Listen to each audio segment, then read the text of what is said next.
Sampeyan muni tresnani jare kuwi iso teles dhewe lho Kak. Ya kaya grogi ngoten lho sampeyan. Terus jenengane saya tambah ya suwane kok nibarate kaya emas ni malah kaya sinangkling kaya digosok satengah mencorong mawa cahya kulabi. Munar ngono Kak. Kok gitu? Oh iya maksudnya tresna. Aku ki lho rungokno El. Wah, ini bukesi ya sumunar mawa cahya lho ya niki. Aku ki lho neng omah ganti bojone nang 15 tahun. Ora tau lho dilem-lem kaya awakmu El. Aduh, piye ki? Masa kok Bu? Masa gak pernah dilem to Bu? Ya, malah awakmu iku lho. Jane ya bukesi nun sewu itu pendapat yang salah. Bukesi ndalem ya tak lem ning panjenengane ora krasa. Malah nun sewu rek lak mbiyen bar umroh to. Dadi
pripun Mbak Nisa kabare? Ceng aturaken ilujeng kalu sugeng kalu macane Yulimbo Pak Yoyo.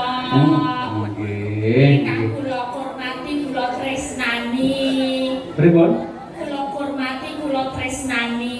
Sampeyan muni tresnani jare kuwi iso teles dhewe lho Kak.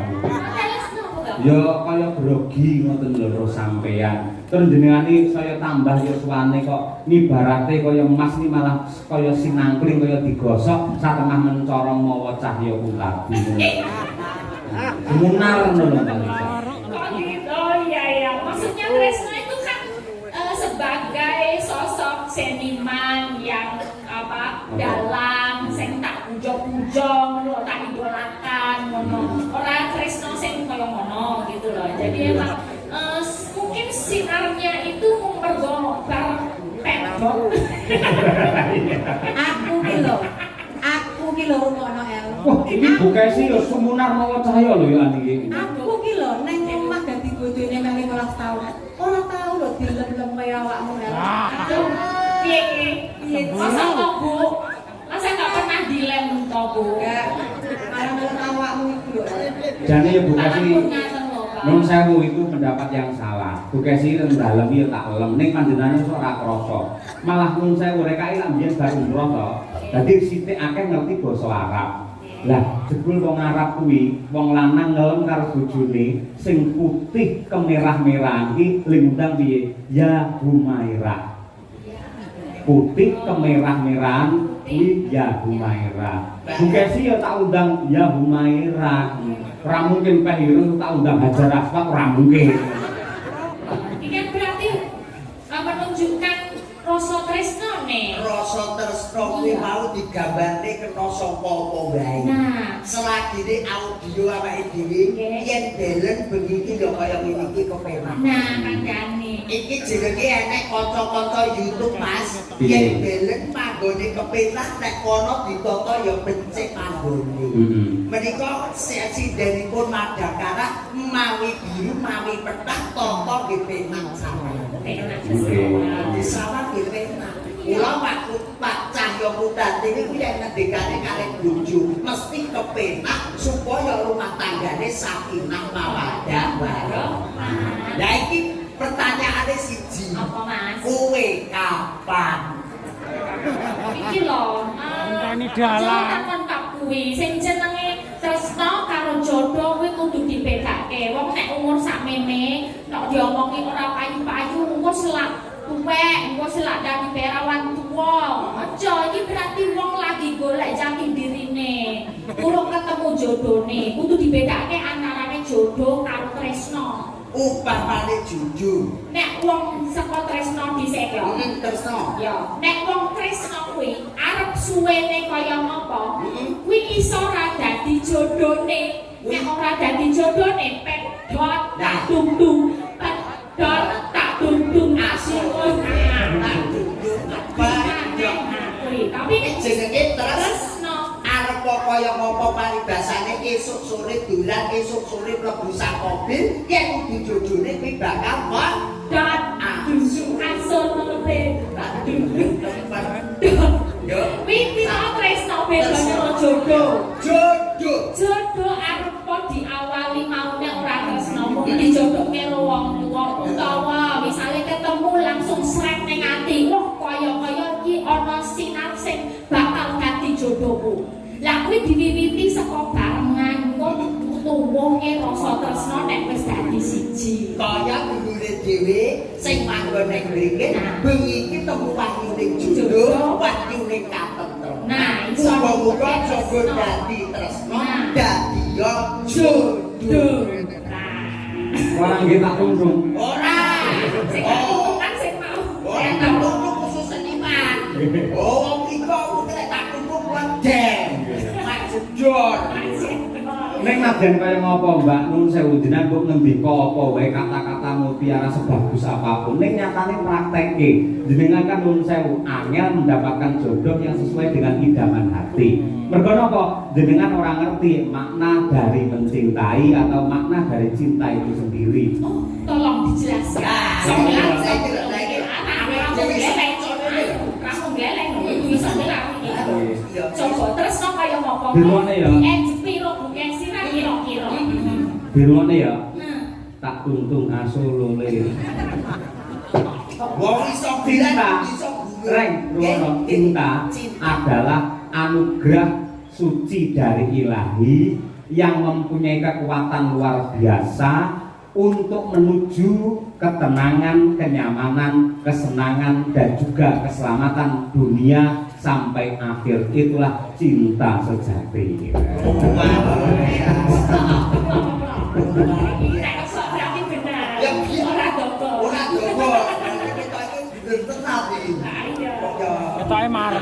Cinta. Nah, terus sing nomor cinta terus Napa? Mencintai loh. Mencintai. Mencintai itu artinya adalah ketika kita tidak menyakiti dan siap dengan ikhlas menerima rasa sakit yang diberikan oleh orang yang kita cintai, itulah makna dari mencintai. Oh, aku yang duwe. Aku yang duwe jenengan tahu kan jodoh karo tresno. Aku nomor 1 kuwi jenenge bojo. B O J O. B. Berangkat dari suka duka sekarang menjadi cinta yang bermesraan. O. Orang tua sudahlah merestui Kalimantan tresno, Ponorogo ya tresno. J. Jadilah teman hidupmu sampai akhir hayat. Terakhir O. Oleh karena itu jalinlah rumah tangga Anda, rumah tangga yang sakinah, mawaddah, warahmah. Kuwi lek bojo kuwi jenengan mesti wis apalan. Saiki tak tambahi istri. I S T R I. I. Mas, apa? bisa cetok pisan kurung tahu iki mergo bapalanku. Loh, zaman saiki iki sing jenenge pelawak dituntut harus cepat cerdas berpikir, ngono kuwi. Istri. Heeh. I. Nuwun sewu lho dongane lho Mas nggih. Iki padha karo tes-tesan biyen masih dadi tentara iki ya kaya iki. Hati-hati tenan. Lah kene dosen lho kene wong tani lho. Ora kurang bingung piye ning das. Istri. I. Insya Allah beliau akan menjadi keluarga yang sakinah, mawaddah, warahmah. Iki mau sakinah yo ping wae. Wis to meneng wae kadung medasmu lho. Balik langsung ngangge sakinah. Ora kena S. Sakinah. Setelah itu Anda harus selalu rukun, Anda selalu memadu kasih supaya keluarga Anda menjadi keluarga yang sakinah, mawaddah, warahmah. Nggih, dagelang telek.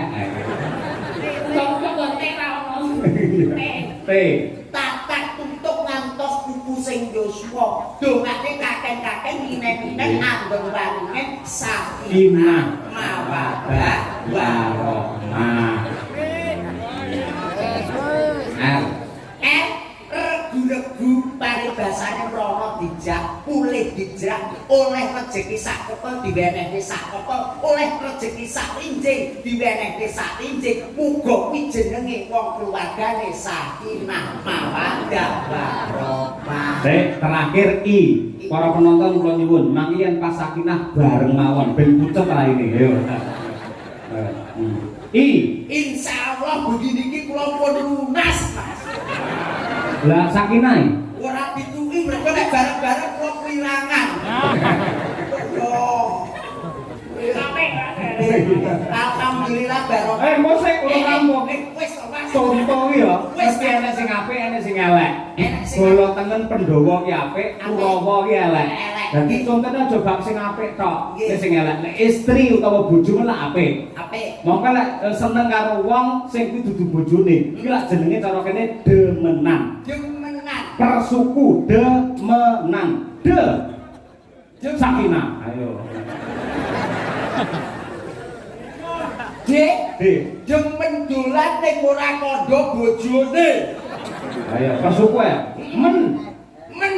Mendak tinggal yasinan bae kok wis do bunduk. Lho, An terakhir. anake wis turu, ayo budal. pengalaman Mas. Saya tambane aja geleng. Persuku selingkuh secepat. Yuk. Serba cepat dan harus dapat. Wong selingkuh ki kudu cepet lah ora cepet ora iso. Kan YouTube lho. Ya lek kulino iki. YouTube. Li. Iki nambaran ati tresno mergo kasembadan gledek ning koper kono. Apal lho. NG. Aku ngendikane Prawinase sing penting ora konangan, ora dosa. Terakhir kok. Kok ya kok. Nggih. Kok nek konangan lho Mas, hati-hati.